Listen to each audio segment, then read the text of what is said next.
Good afternoon, fellow patriots and defenders of democracy. Welcome to the madness. Man, it's hotter than a street worker's thigh on a payday weekend in a major city. Hello, California. I'm just waiting for y'all to legalize that. What am I doing? Things twice. Why are we doing things twice? Because, once again, Beaverton's stupid. We're pulling this out because we need to put the drive shaft back in, and apparently the drive shaft does not want to play Connect 4 with the transmission and everything being so tight. Hence, I'm underneath here trying to figure out at what temperature does Beaverton pass out, because I'm hotboxing, like literally, without the marijuana and the good time.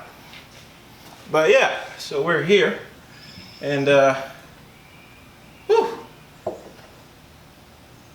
I'm like Trinidad James right now. And if y'all don't know who Trinidad James is, you know, it might be a good thing.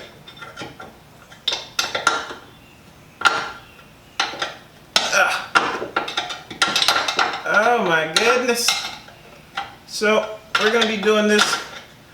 We're gonna undo everything we did back here, which was very annoying initially. And then we're gonna try to make our way to the front of the vehicle, in which we're going to put the drive shaft back up, then throw all of this back up,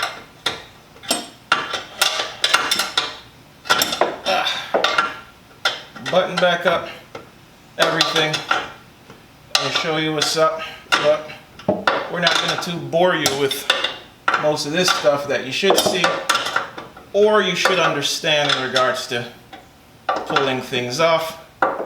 You know, I do have a question though.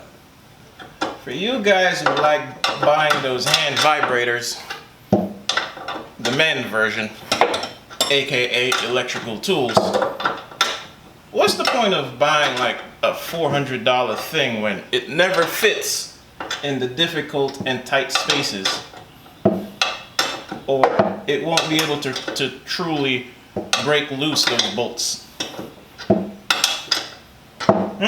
You let me know.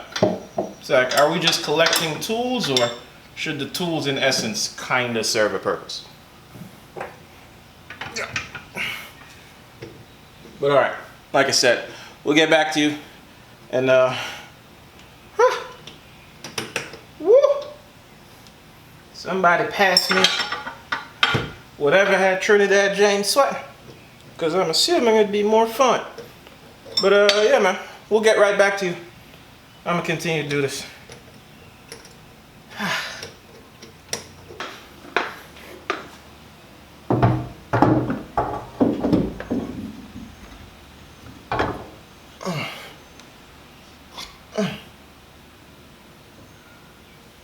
Safety first, gentlemen. Safety first. Always wear a cup. And that's gonna fall.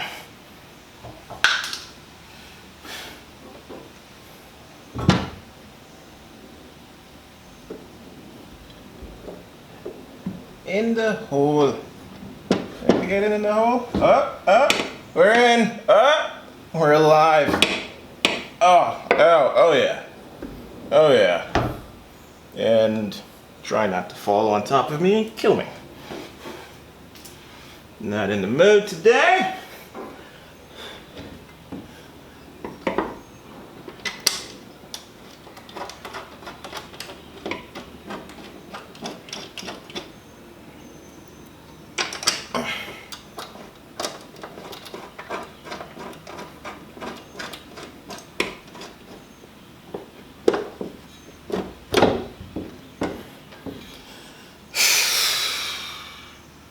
Yes, all of that, so that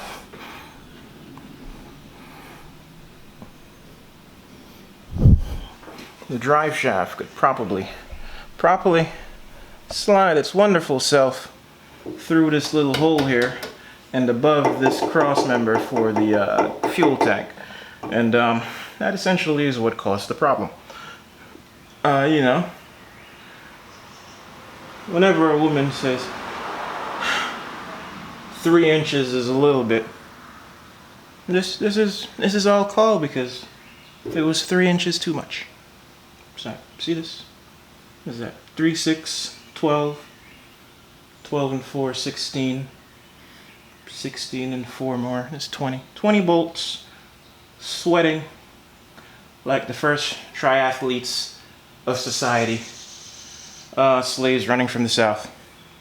And yeah, we're gonna get back to putting this all back up now, because you know, now I need to remember not to forget to not tighten some of this up, and you know, all that wonderful thing that segues into you trying not to kill yourself. We'll be back, gentlemen. We'll be back.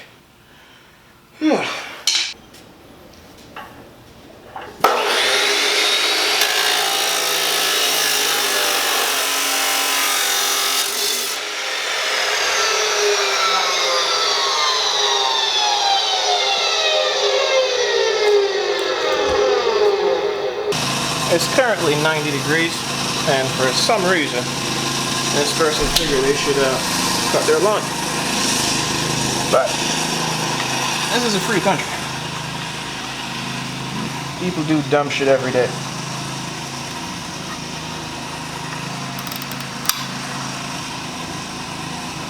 Look at you looking at me, trying to solve a problem.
These years of one-arm soldiering in the privacy of your own home, and you figure I'd be able to knock out a quart of transmission fluid. Alright, gentlemen, this is what's going on. So I have this, I've had this for a minute. Yesterday I bled the system. It seemed like I may still have a pinhole leak here. I don't know. The adapter plate for the wonderful oil filter here, it's not a matter of it being over tightened or not. You know, like there's a hole, and imagine that there's a hole and things are supposed to rotate smoothly in it. When it's rotating, it's kind of wobbling. So I think whoever cut that particular I don't know, lock nut or threaded pipe or whatever it is, it was off balance. So whenever it gets up to temperature, the engine drips. So far, it's the only dripping that I've noticed that happens. The other thing is, we did things with the brakes. I couldn't tell you if it's fully bled or not, but we're about to find out. Oh, look at all these dings. Ding. I put this seat in here for hood rat purposes. I'll get to that in a minute. It looks like it's suffering from the zombie apocalypse. And put in the steering wheel. The dash is not fully situated. Back is back here. What I need to do is probably run over and see if all these lugs are tight. Since I'm 1000% certain the ones on the diff and the drive shafts are. But we're gonna double check. Then we're gonna see what happens here and see if we're gonna see how the entire thing operated. Oh, and while I was messing with it, I did raise it up some. 1000% certain it still needs to be aligned. And the other major thing that needs to be addressed is basically I need to get a line for this. A line for this to go to the other bottle for the power steering pump, so we can resolve that. And then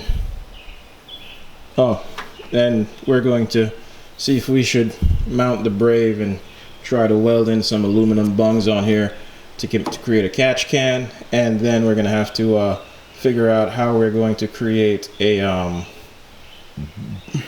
wire to go to the pedal inside. Other than that, that's where we are. And give me a moment, I'm going to start her up and then we can see what's what. And just for the record, the rear wheel lug bolts were loose.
As I'm standing here sweating my life away, I'm looking for reverse, and as much as it's irritating trying to feather the gas we can move forward, but I need to see where reverse is, because I was told that this setup, or based on the shifter, it might be annoying to find reverse. But yeah, so far I'm trying to figure out if it's kind of worth doing the whole drive it out to then go, oh yeah, you don't have any reverse. I don't even, you know what? Fuck it, let's just do it.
I'm going to take in this very odd moment of the car is not fully together, but the car is not in the garage.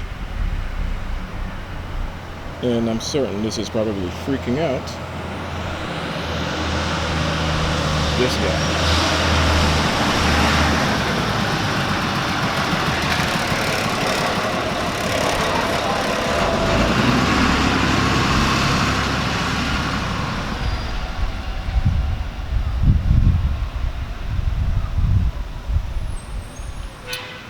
So yeah, I'm not fully certain what's going to happen here, but I brought it on the maiden voyage. We went to the end of the cul-de-sac and made it back here. I guess a more trying notion would be to start it, see how it idles, see what happens and all of that, but I think I'm going to take a pause on that for a little bit because I don't have a fire extinguisher.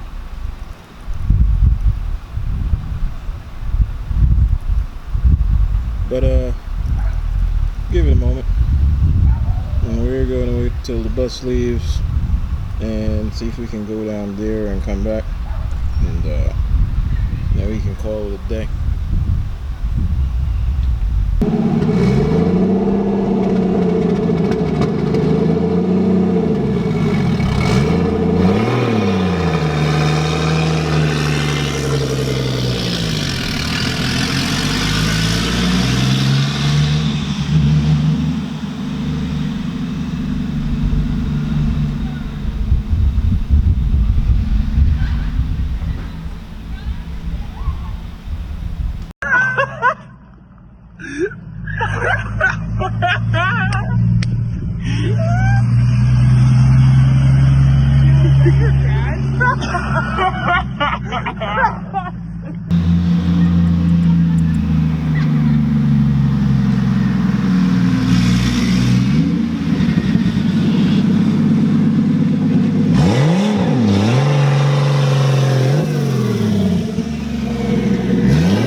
Yep. Until next time, people. Like, comment, subscribe. I need to figure out why this thing doesn't go into reverse. That's why I was here fidgeting with it for the longest. I want to see what reverse feels like, because now that it's in the garage, it's going to be problems to get it out. See what I'm talking about? Can't find reverse. I don't know what's going on. Yeah. Yeah, man. Later.